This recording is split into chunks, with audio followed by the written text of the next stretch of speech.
शुरू अल्लाह का नाम लेकर जो बड़ा मेहरबान निहायत रहम वाला है। इंजीर की कसम और जैतून की और तूर सीनीन की और इस अमन वाले शहर की कि हमने इंसान को बेहतरीन सांचे में ढालकर पैदा किया है, फिर हमने उसकी हालत को बदलकर पस्त से पस्त कर दिया। मगर जो लोग ईमान लाए और नेक अमल करते रहे तो उनके लिए बेइंतहा अजर है। तो ऐ इंसान, इसके बाद भी तू जजा के दिन को क्यों झुटलाता है? क्या अल्लाह सब फैसला करने वालों से बेहतर फैसला करने वाला नहीं है?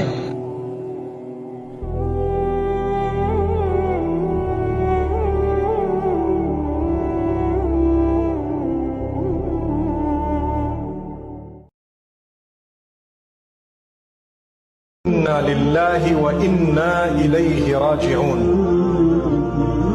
This verse of the Quran is one of the most powerful verses reminding us who we are and who we actually belong to and where we're going to all return.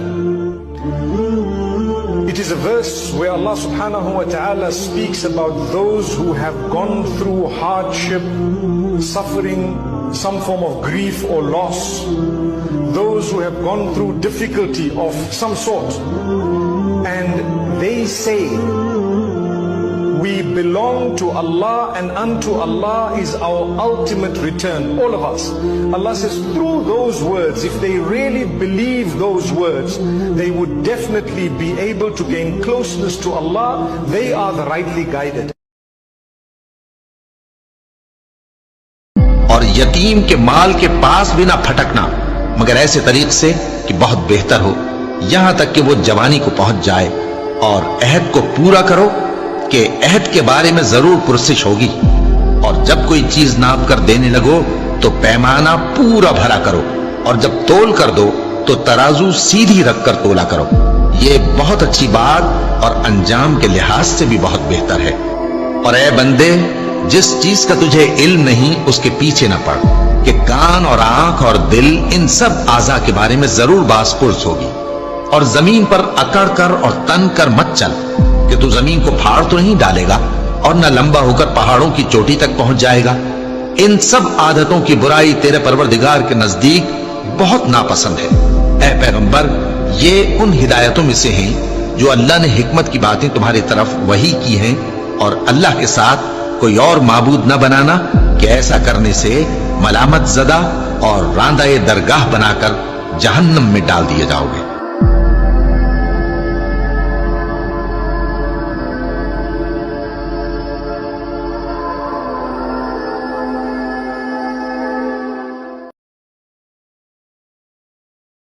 हमने इस कुरान को शब कद्र में नाजिल करना शुरू किया, और तुम्हें क्या मालूम कि शब कद्र क्या है? शब कद्र 1000 महीने से बेहतर है। इसमें फरिश्ते और रूहुल कुदुस हर काम के इंतजाम के लिए अपने परवरदिगार के हुक्म से उतरते हैं। ये रात तुलुए फज्र तक अमनो सलामती है।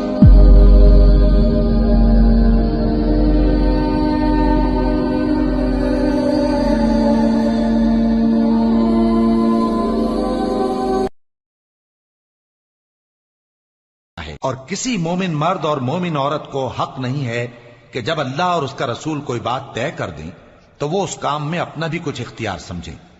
और जो कोई अल्लाह और उसके रसूल की नाफरमानी करे वो बिल्कुल गुमराह हो गया। और जब तुम उस शख्स से जिस पर अल्लाह ने एहसान किया था और तुमने भी एहसान किया था ये कहते थे कि अपनी बीवी को अपने पास रहने दे और अल्लाह से डर, और तुम अपने दिल में वो बात छुपा रहे थे जिसको अल्लाह जाहिर करने वाला था, और तुम लोगों से डरते थे, हालांकि अल्लाह ही इसका ज्यादा मुस्तहिक है कि उससे डरो।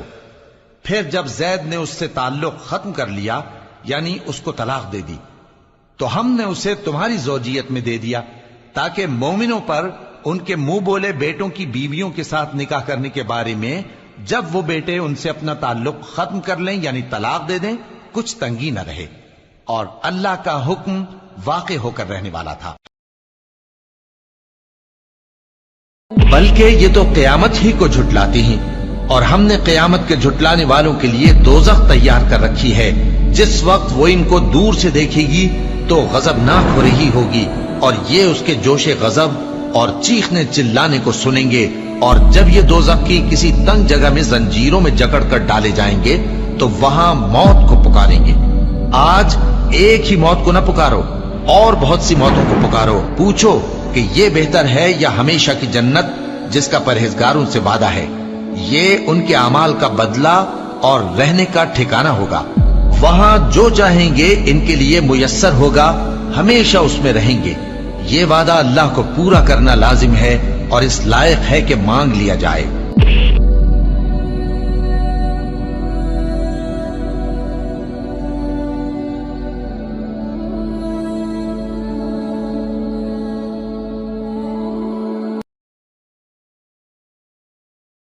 اور اللہ نے فرمایا مجھے میری عزت کی قسم جنت الفردوس میں بخیل داخل نہیں ہو سکتا۔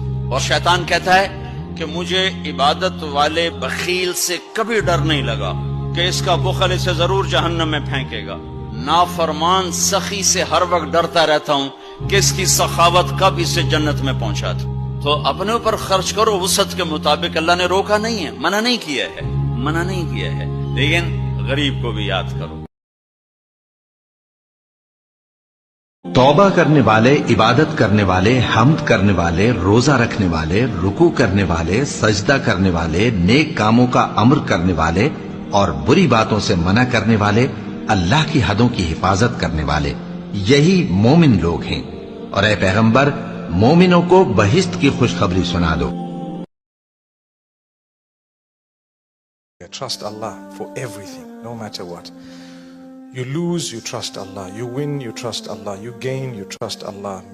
You have a problem, you trust Allah. Things are not going your way, you thank Him even more. And you talk to Him. That's a very good habit, to talk to Allah.